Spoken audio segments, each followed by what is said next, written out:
জীবনের প্রত্যেক মুহূর্ত আমাদের কিছু না কিছু শিক্ষা দেয়, নির্ভর করছে আমাদের দৃষ্টিভঙ্গির ওপর। যেমন নদী হলো আমার অত্যন্ত প্রিয়। নদীতে ভ্রমণ করতে আমার খুব ভালো লাগে। কি বলেন? নদীতে সবসময় নতুন কিছু থাকে, ও পুরনো কিছুই নিয়ে বসে থাকে না। সবসময় প্রবাহমান, কখনো থামে না।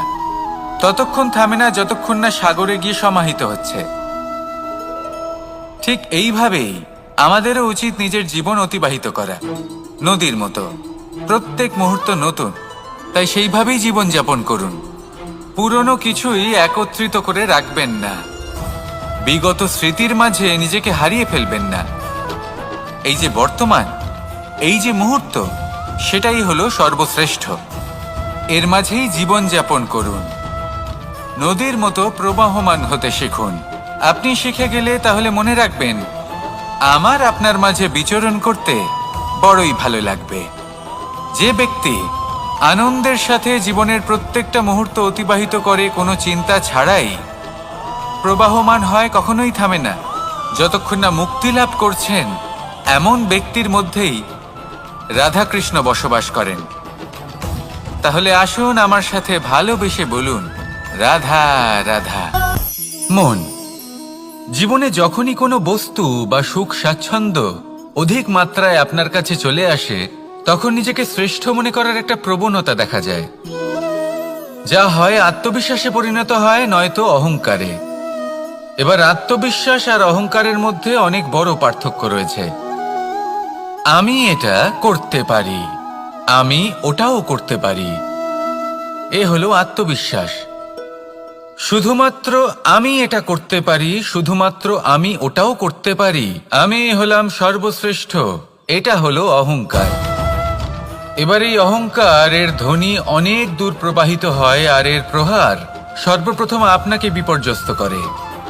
এবার এই অহংকার এর বিপরীত শব্দ হলো বিনয়, অর্থাৎ নিজের ঊর্ধ্বে উঠে অন্যের বিষয় ভাবনা চিন্তা করা, সংসারের বিষয় ভাবা। এই বিনয়ী হবার চেষ্টা করুন, একের থেকে অনেক হওয়ার চেষ্টা করুন এবং একসাথে থাকার চেষ্টা করুন।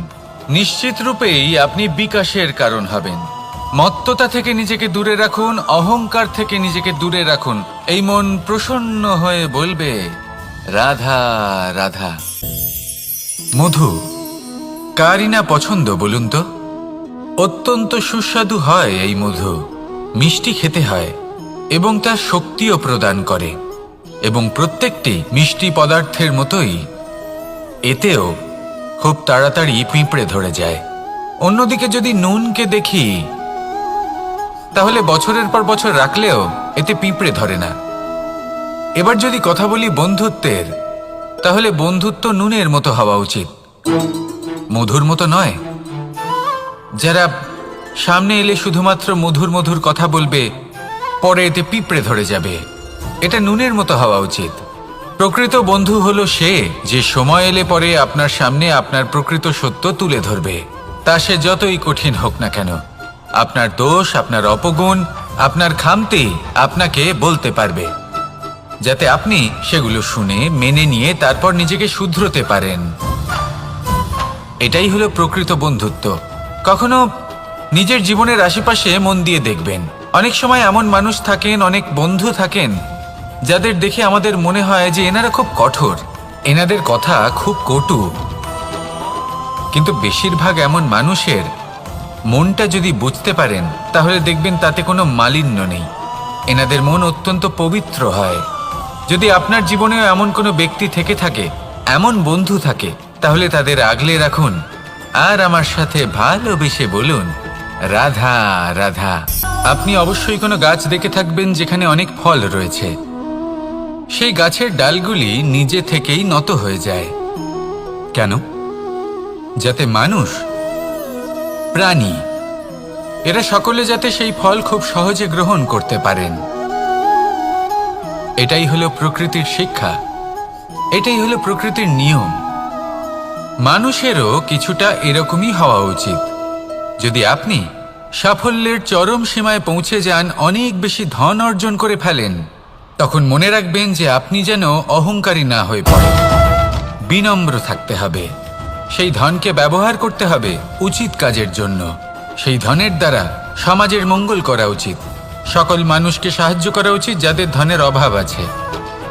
যদি ধনী হওয়া সত্ত্বেও আপনি ধনের সদ্ব্যবহার এই সমাজের মঙ্গলের জন্য, তার ভালোর জন্য না করেন, যদি আপনি ধন দান না করেন, তাহলে এই ধন অহংকার রূপী বিষে পরিণত হয়ে আপনাকেই নাশ করবে। তাই ফলে ভরা গাছের মতো নত হয়ে থাকুন, বিনম্র হয়ে থাকুন, দান করুন আর আমার সাথে ভালোবেসে বলুন, রাধা রাধা। মুক্তোর এই মালা দেখতে কত সুন্দর হয়, তাই না? যিনি ধারণ করেন তাকেও এটা শীতলতা প্রদান করে, আর যে ব্যক্তি দেখে তার চোখও এই দৃশ্য দেখে শান্তি উপলব্ধি করে। কিন্তু ভাবুন, যদি এমন কিছু হয় যে সুতো দ্বারা এই মুক্তোর মালা তৈরি হয়েছে সেটা কেউ ছিঁড়ে দেয়, তাহলে এই মুক্তোর মালা ছিঁড়ে যাবে আর সমস্ত মুক্তো মাটিতে পড়ে যাবে, ছড়িয়ে পড়বে। তখন কি আমরা এটা ভাববো যে এটা তো মাটিতে পড়ে থাকা বস্তু, এটা আমি তুলবো না? ভাববো না, তাই না? আমরা নিচু হয়ে একটা মুক্তো কুড়িয়ে নিই এবং আবার এদের সুতোর মধ্যে প্রবেশ করাই। কেন? কারণ এই মুক্তো হলো বহুমূল্য। এতে কোনো সন্দেহ নেই যে এই মুক্তো হলো বহুমূল্য। কিন্তু এর থেকেও অনেক বেশি বহুমূল্য হলো আমাদের জীবনে আমাদের সম্পর্ক, আমাদের বন্ধু বান্ধব। এই সম্পর্কেও কখনো কখনো বিবাদ হয়, মনোমালিন্য হয়, এগুলোও ছড়িয়ে যায়। আর সেই সময় এই মুক্তোর মতোই নত হয়ে আমাদের এই সম্পর্কগুলিকে হাতে তুলতে হবে, এদের জুড়তে হবে, এদের আগলে রাখতে হবে, কারণ এদের থেকে বহুমূল্য আর কিছুই নেই।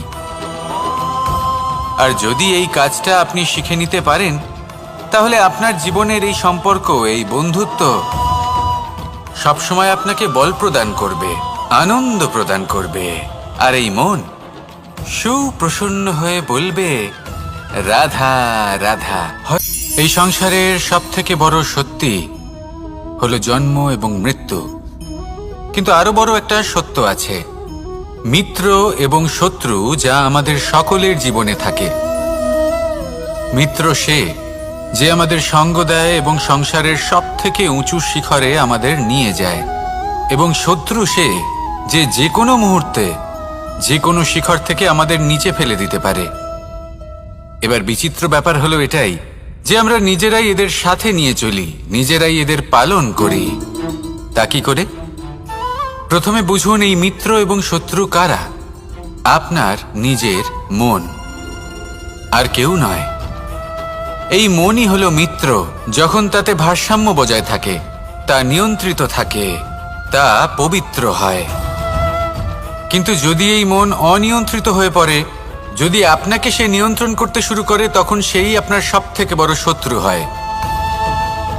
সেই জন্য এই মনের ওপর নিয়ন্ত্রণ রাখতে শিখুন, এতে ভারসাম্য বজায় রাখতে শিখুন। তাহলে আপনি এমন এক বন্ধুকে পাবেন যে আপনাকে এই সংসারের শিখরে পৌঁছে দেবে। আসুন আমার সাথে ভালোবেসে বলুন, রাধা রাধা। তো আপনার মনে কখনো এই প্রশ্ন আসতে পারে যে ইমারত কেন নির্মাণ করা হয়, কেন উৎসব পালন করা হয়, কেন মানুষ নিজেদের জন্মদিন পালন করেন, কেন দোল, বিজয়া দশমী, রাখি, দীপাবলির মতো উৎসব পালন করা হয়? যদি এগুলো পালন না করা হয় তাতে কি যায় আসে?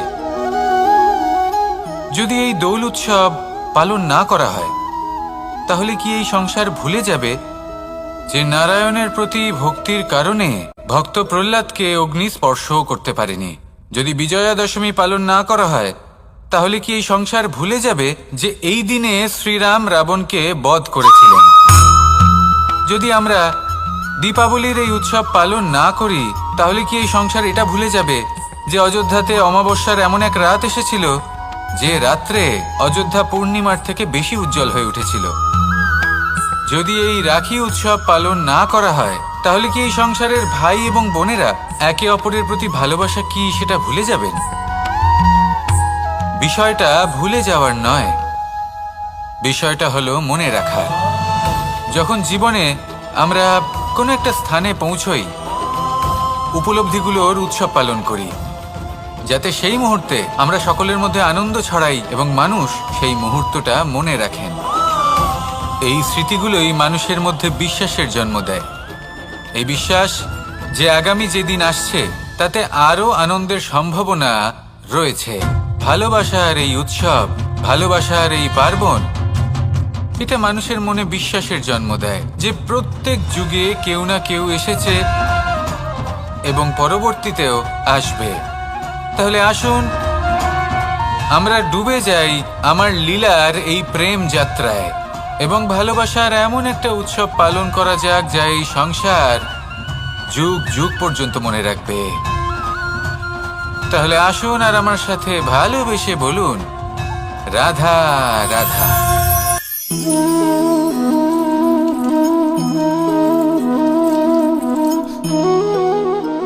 এই হলো এক আম গাছ, আর খুব যত্ন সহকারে আমি এটা বড় করেছি।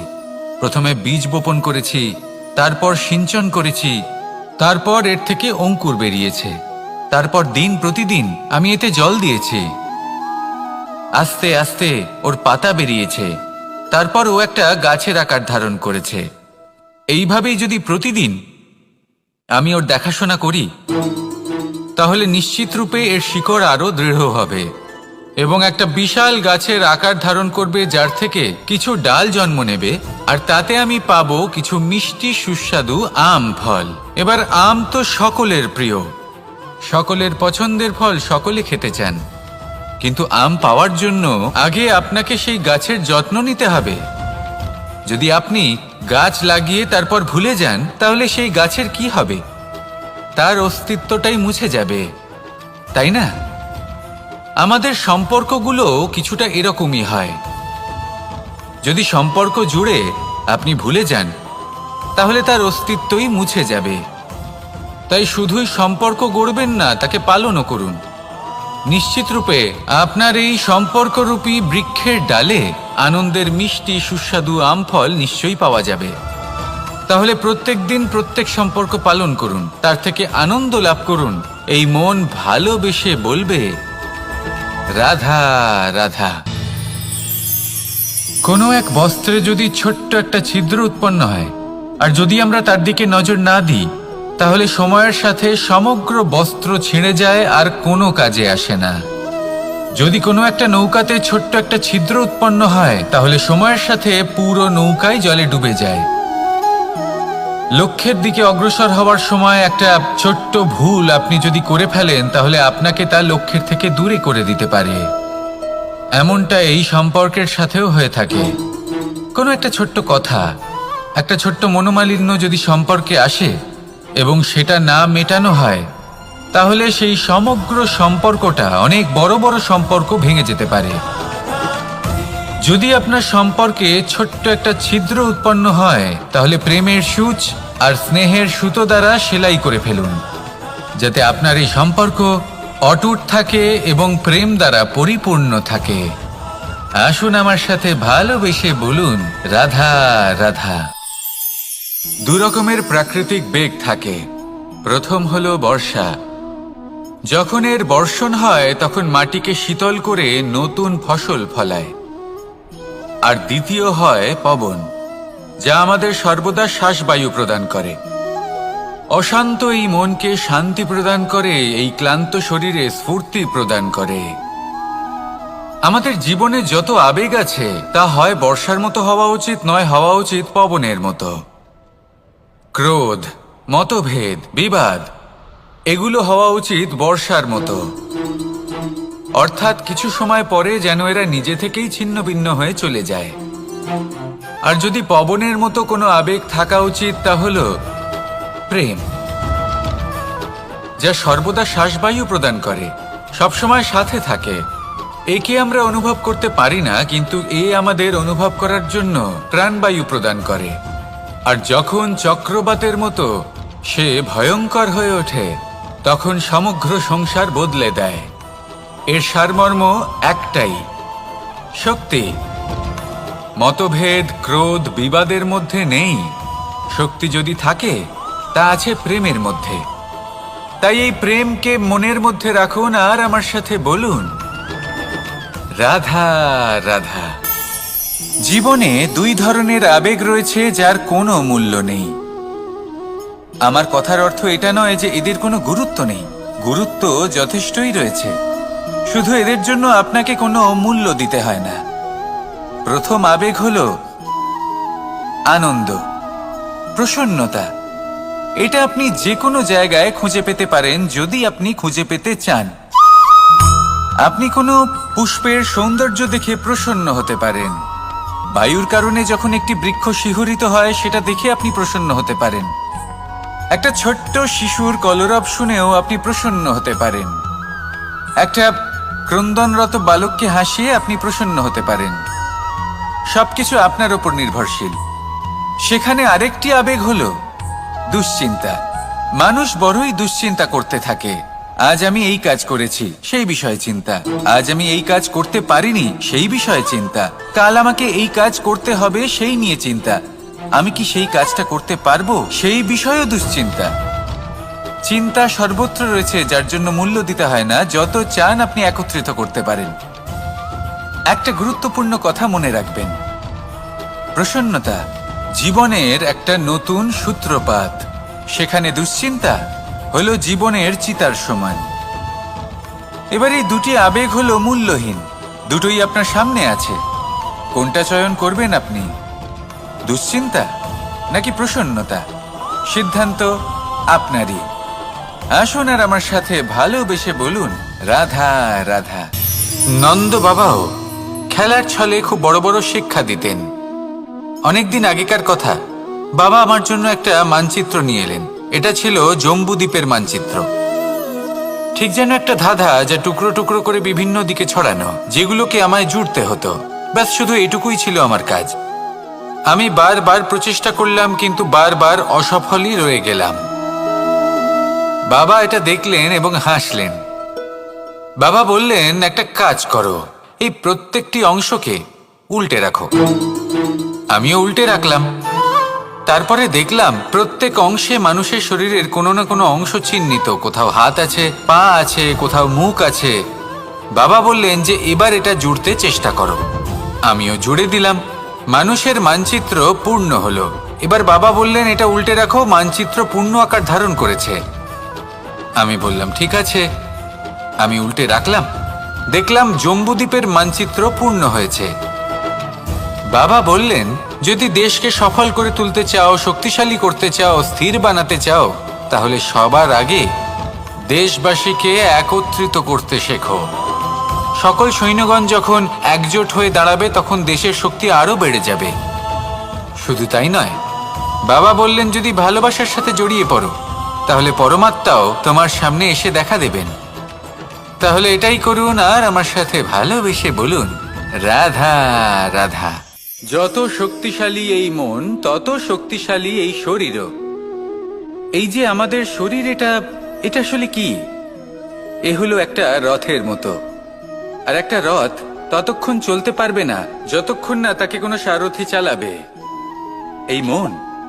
এই মন হলো শরীরের সারথি। এবার ভাবুন, যদি এই সারথি শক্তিহীন হয়, দুর্বল হয়, তাহলে এই রথের কি হবে? এটা উচিত পথে চলতে পারবে না, উচিত গতিতে চলতে পারবে না, মন মতো স্থানে এটা পৌঁছতেও পারবে না। সেই জন্য মনের শক্তি অত্যন্ত প্রয়োজনীয়। এবার মনের শক্তি আমরা কোথা থেকে লাভ করি? দৃঢ়তার শক্তি থেকে। এবার এই শক্তি আমরা কিভাবে বাড়াতে পারি? আমরা প্রতিদিন কিছু নতুন স্থির করি, কিছু ছোট, কিছু বড়। আর যেই আমরা নতুন কিছু পূর্ণ করি, আমাদের মনের শক্তি বেড়ে যায়। আর যদি পূর্ণ না করতে পারি, মনের শক্তি কমে যায়। একটা দেওয়ালের মতো ছোট ছোট ছোট ছোট শিলা আমরা একটার পর একটা স্থাপন করে একটা দেওয়াল তৈরি করি।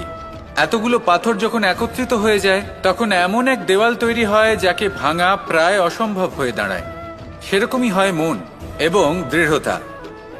ছোট ছোট কাজ করে নিজের লক্ষ্য পূর্ণ করুন। এই লক্ষ্য যদি পূর্ণ হয়, তবে মনের শক্তি বাড়বে।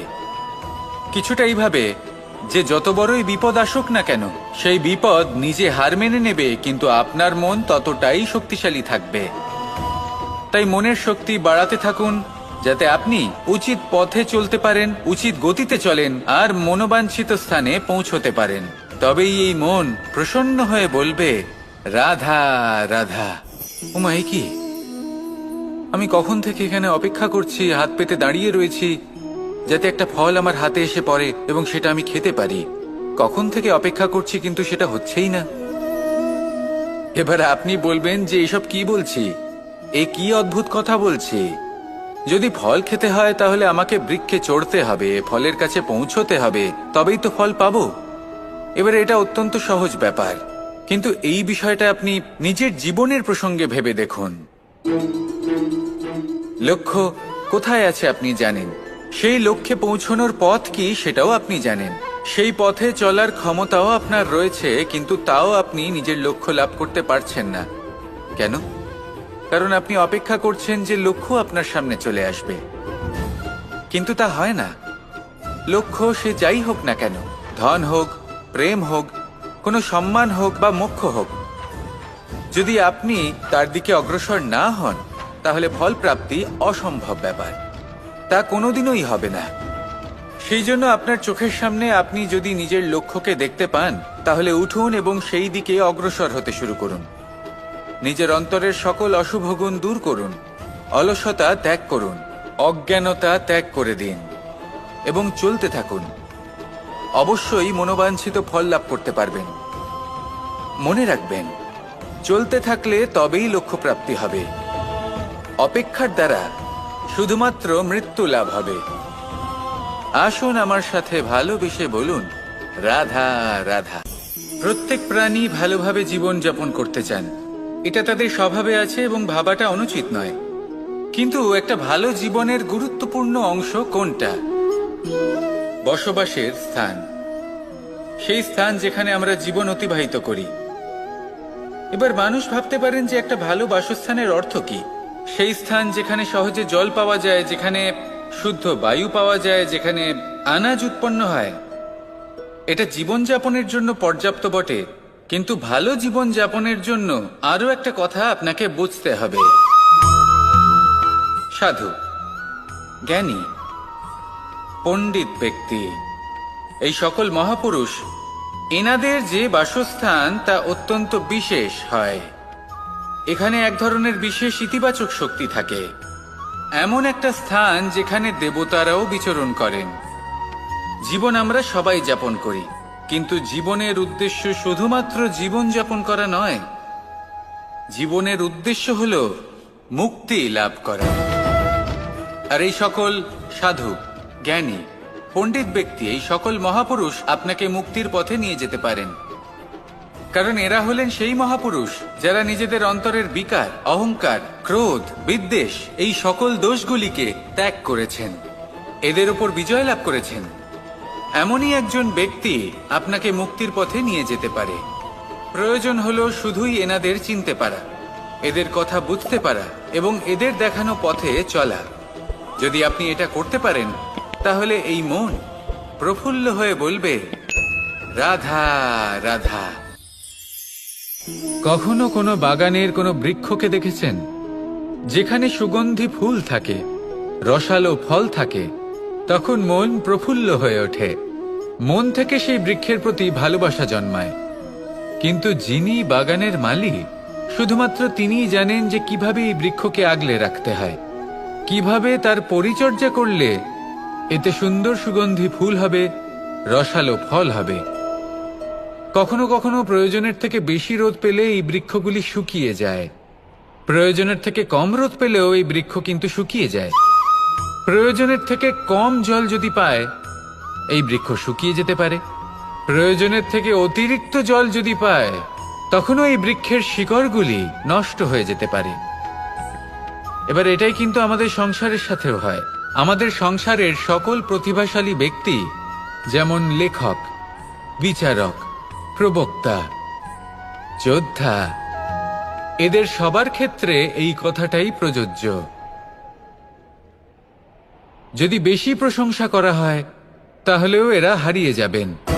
প্রয়োজনের থেকে বেশি যদি নিন্দা করা হয় তখনও তারা নত হয়ে পড়বেন। তাহলে আপনি এদের রক্ষা করুন এবং নিজেদেরও। মনে রাখবেন একটা কথা, জেনে রাখুন কখন কোন নিন্দায় আপনি লজ্জিত হবেন না আর কখন কোন প্রশংসার দ্বারা নিজের মধ্যে অহংবোধ জাগ্রত করবেন না। এই মন সুপ্রসন্ন হয়ে বলবে, রাধা রাধা। জল এ হলো জীবনের আধার পঞ্চতত্ত্বের মধ্যে একটি, আর অত্যন্ত বিশেষ। এর থেকে অনেক বড় শিক্ষা পাওয়া যায়। এই জল গন্তব্যের বিষয়ে এর স্পষ্ট ধারণা আছে। ও জানে ওর লক্ষ্য কি, আর প্রয়াস করে ততদূর সে পৌঁছেও যায়। এটি পর্বত থেকে বয়ে নিচে নেমে আসে, নদীর সাথে সমাহিত হয়ে তার সাথে বয়ে চলে, চিরসবুজ বনানী গড়ে তোলে, প্রাণীদের তৃষ্ণা নিবারণ করে, সামনে এগিয়ে চলে, মানুষের সাথে মিলিত হয়। যারা একে বাঁধের মধ্যে বেঁধে রাখতে চেষ্টা করে, সে বন্দি দশাতেও থেকে যায়, মানুষের কল্যাণ করে। তারপর বাঁধ থেকে মুক্তি পেয়ে এগিয়ে চলে, কোথাও ধাক্কা খায়, কোথাও বাধা পড়ে, কোথাও যদি পথ খুঁজে না পায় তাহলে পথ খুঁজেই নেয়, আর যেখানে পথ থাকে না সেখানে পথ বানিয়ে নেয়, আর শেষ পর্যন্ত নিজের লক্ষ্যে পৌঁছেই যায়, অর্থাৎ সমুদ্রে গিয়ে সমাহিত হয়ে যায়। আমাদেরও কিছুটা এরকমই হয়ে উঠতে হবে। যেখানেই যাবেন সকলের কল্যাণ করুন, সামনে এগোন। আপনি কোথাও পড়ে গেলে, ধাক্কা খেলে আঘাত লাগবেই, উত্থান পতন লেগেই থাকে। সামনে এগোতে থাকুন। কোথাও পথ না পেলে তা খুঁজে নিন, কোথাও পথ না থাকলে তা বানিয়ে নিন। নিজের গন্তব্যের কথা সব সময় মনে রাখুন। শেষ পর্যন্ত নিজের মোক্ষ লাভ আপনি অবশ্যই করবেন। আর আমার সাথে ভালোবেসে বলুন, রাধা রাধা। জীবনের প্রত্যেক মুহূর্ত আমাদের কিছু না কিছু শিক্ষা দেয়, নির্ভর করছে আমাদের দৃষ্টিভঙ্গির উপর। যেমন নদী হলো আমার অত্যন্ত প্রিয়, নদীতে ভ্রমণ করতে আমার খুব ভালো লাগে। কি বলেন? নদীতে সবসময় নতুন কিছু থাকে, ও পুরনো কিছুই নিয়ে বসে থাকে না, সব সময় প্রবাহমান, কখনো থামে না। ততক্ষণ থামে না যতক্ষণ না সাগরে গিয়ে সমাহিত হচ্ছে। ঠিক এইভাবেই আমাদেরও উচিত নিজের জীবন অতিবাহিত করা, নদীর মতো। প্রত্যেক মুহূর্ত নতুন, তাই সেইভাবেই জীবন যাপন করুন। পুরনো কিছুই একত্রিত করে রাখবেন না, বিগত স্মৃতির মাঝে নিজেকে হারিয়ে ফেলবেন না। এই যে বর্তমান, এই যে মুহূর্ত, সেটাই হলো সর্বশ্রেষ্ঠ। এর মাঝেই জীবন যাপন করুন, নদীর মতো প্রবাহমান হতে শিখুন। আপনি শিখে গেলে তাহলে মনে রাখবেন, আমার আপনার মাঝে বিচরণ করতে বড়ই ভালো লাগবে। যে ব্যক্তি আনন্দের সাথে জীবনের প্রত্যেকটা মুহূর্ত অতিবাহিত করে কোনো চিন্তা ছাড়াই, প্রবাহমান হয়, কখনোই থামে না, যতক্ষণ না মুক্তি লাভ করছেন, এমন ব্যক্তির মধ্যেই রাধাকৃষ্ণ বসবাস করেন। তাহলে আসুন আমার সাথে ভালোবেসে বলুন, রাধা রাধা। সূর্যের প্রকাশ অন্ধকারকে দূর করে দেওয়া সেই মহানায়ক। এই সূর্যের প্রকাশ যখন পৃথিবীতে এসে পৌঁছয়, কি হয়? এই পৃথিবী জেগে ওঠে, প্রত্যেক প্রাণী জেগে ওঠে, মানুষ জেগে ওঠে, নিজের কর্ম করেন, জীবন যাপন করেন। এই ঘুমের মৃতপ্রায় স্থিতি কাটিয়ে উঠে জীবন যাপন করতে শেখেন। এটাই হলো প্রভাব সূর্যের প্রকাশের। এবার এই প্রকাশ যে সূর্যের থেকে পাই, তিনি কি করেন? তিনি নিজেকে জ্বালান আমাদের জীবন প্রদান করার জন্য। প্রত্যেকটা মুহূর্ত তিনি তাপ সহ্য করেন, আমরা যাতে সেই প্রকাশ লাভ করি। এটাই হলো জীবনের সারমর্ম। যদি আপনিও এই সংসারে প্রকাশ ছড়িয়ে দিতে চান, তাহলে আপনাকেও তপ্ত হতে হবে, নিজে জ্বলতে হবে, সেই কর্ম করতে হবে যেটা কঠিন হতে পারে কিন্তু আসলে শ্রেষ্ঠ। তবেই এই সংসারের সেবা করতে পারবেন, সংসারকে পথ দেখাতে পারবেন। নিজের অন্তরের প্রকাশ জাগ্রত করুন, তবেই সেই সকল ব্যক্তি যারা পাপের অন্ধকারে নিমজ্জিত হয়ে আছেন, তারা জাগ্রত হবেন। সেই সকল ব্যক্তিকে জাগিয়ে তুলুন, প্রেরিত করে তুলুন সুখী হওয়ার জন্য, যারা সুখী হতে পারছেন না। সেই সকলকে প্রেরিত করুন সাফল্য লাভের, যারা সফল হতে পারছেন না। নিজের অন্তরের সূর্যকে জাগ্রত করুন, চারিদিকে শুধু প্রকাশই প্রকাশ হবে, জীবনই জীবন থাকবে, আনন্দই আনন্দ থাকবে, আর এই মন বারবার প্রসন্ন চিত্তে বলে উঠবে, রাধা রাধা। আজ আমরা দুই ধরনের ব্যক্তির বিষয়ে কথা বলবো। প্রথম জন হলেন যে প্রয়োজনের থেকে অনেক বেশি পরিমাণ ধন উপার্জন করে থাকেন। তার কাছে ততটা ধন থাকে যতটা তার প্রয়োজনও নেই, তারপরেও আরো ধন উপার্জন করতে চেষ্টা করতে থাকেন। সকল সম্ভব চেষ্টা করেন, সকল সম্ভব কর্ম করেন, তা সে উচিত কর্ম হোক বা অনুচিত, তাতে তাদের কিছুই যায় আসে না। তারা শুধুই এই সংসারের সকল সুখ ভোগ করতে চান, সকল স্বাচ্ছন্দ্য লাভ করতে চান। আজীবন তারা প্রচেষ্টাই করতে থাকেন। এবার এই করতে গিয়ে তারা ভারাক্রান্ত হয়ে সমস্যার সম্মুখীন হন। এনাদের সমগ্র জীবন এই চেষ্টাতেই চলে যায়, জীবন যাপন করার বদলে। অন্যদিকে আরেকজন ব্যক্তি, যিনি জানেন তার প্রয়োজন কতটুকু, আর শুধুমাত্র সেই পরিমাণ ধন অর্জন করেন, তার থেকে বেশি একটুও নয়। উনি যদি দুবেলা খেতে পান, মাথা গোজার ঠাঁই পেয়ে যান, সেটাই পর্যাপ্ত।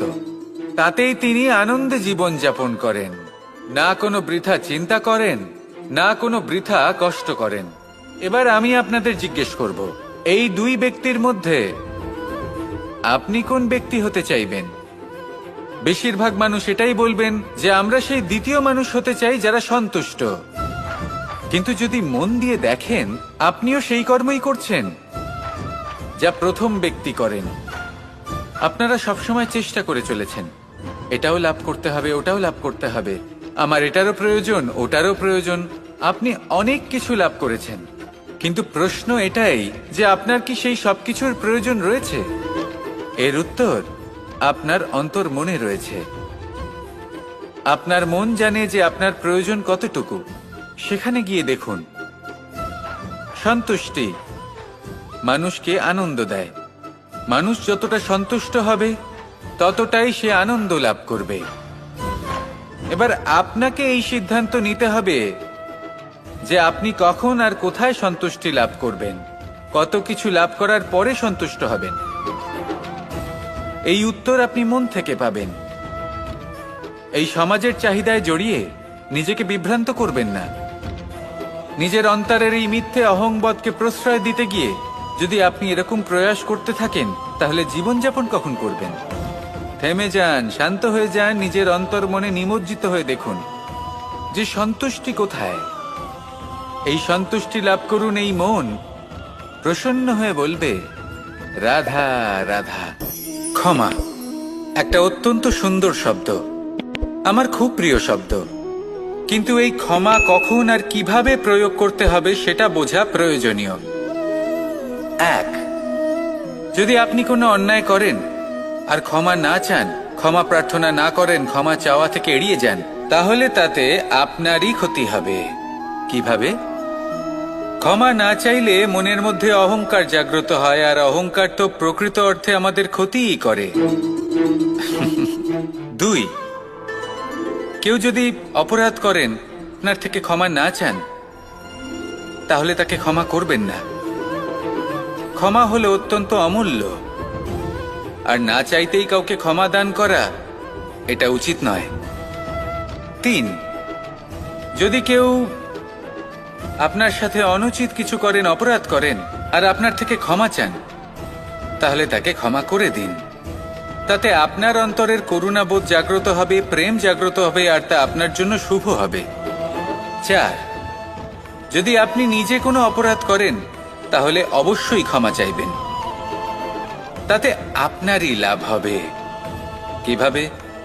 সামনের ব্যক্তি আপনাকে ক্ষমা করুক বা না করুক, আপনার অন্তরের অহংকার ক্ষীণ হবে, আর এই মন আরো নির্মল হয়ে উঠবে। এই ক্ষমা অত্যন্ত অমূল্য, ভেবেচিন্তে একে ব্যবহার করুন, আর আমার সাথে ভালোবেসে বলুন, রাধা রাধা।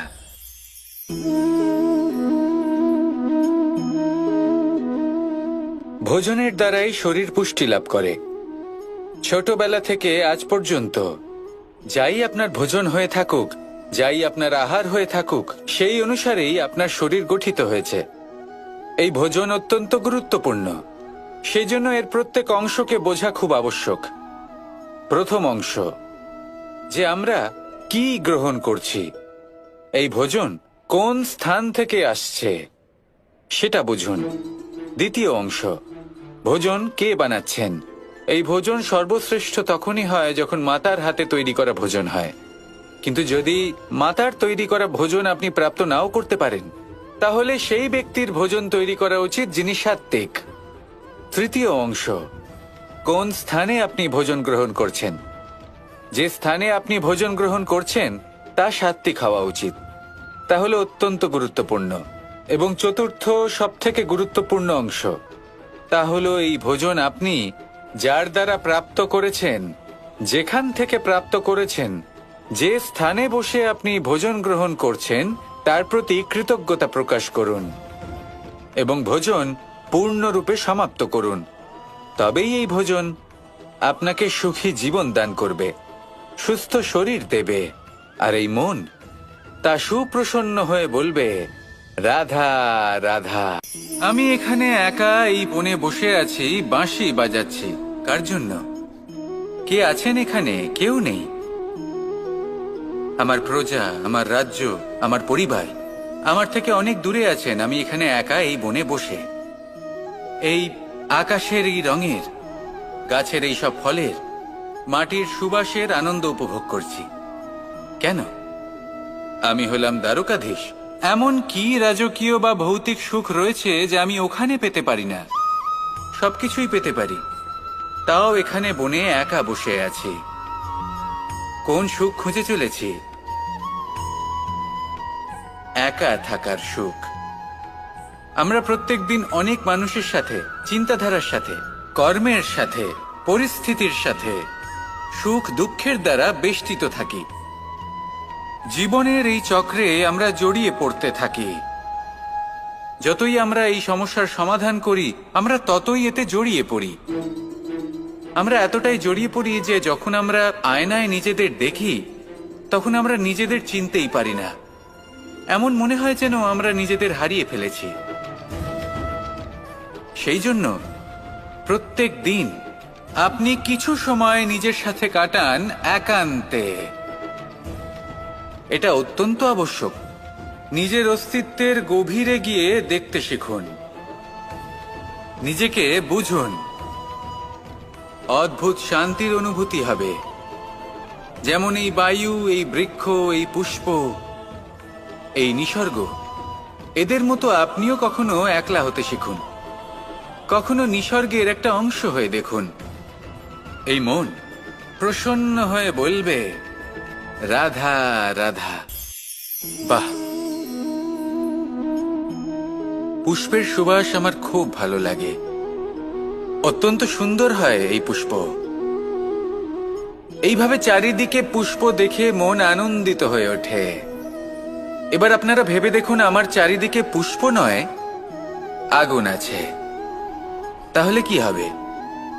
আমার শরীর কি জ্বলে যাবে না? অবশ্যই জ্বলবে।